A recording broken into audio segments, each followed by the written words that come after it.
It's wild how we're taught to praise certain people without knowing what they actually did.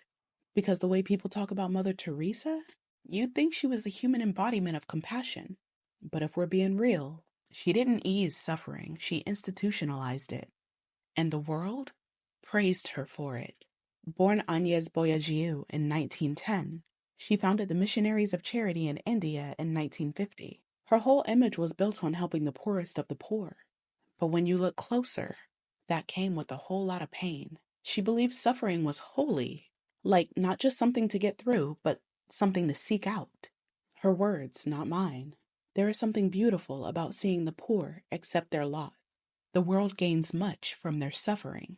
And that belief, it showed up in everything. Hospices where people were dying without pain meds, needles reused, no proper diagnosis, no doctors, just people laying on cots, sometimes in agony, while volunteers watched and prayed.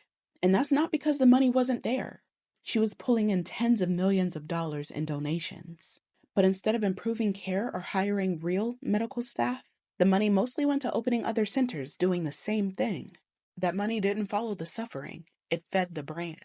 And the kicker?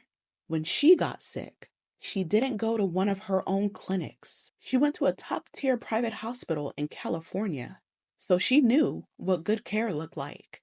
She just didn't believe that poor people deserved it. So let's get into her political choices, because she was active. She took money from Charles Keating, who stole millions from working-class families. And when he got caught, she wrote a letter to the judge defending him.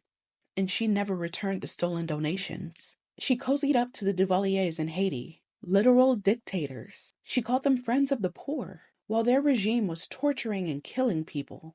She wasn't just shaking hands. She was giving legitimacy to oppression. And don't forget what she preached on stages like the Nobel Peace Prize podium. In front of the whole world, she said, "The greatest destroyer of peace today is abortion. Not war, not racism, not genocide. Abortion." And she fought against birth control, divorce, and women's autonomy in places where women were being brutalized.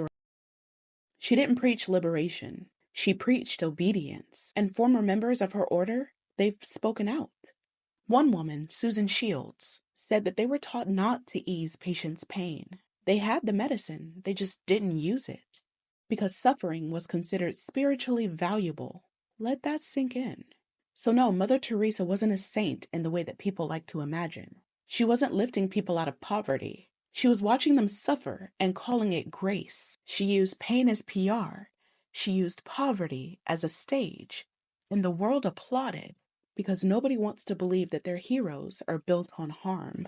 But here's the truth. If you're glorifying suffering instead of ending it, you're not helping the poor, you're just using them. And that's what her legacy really is. Not holiness, just harm, with good lighting.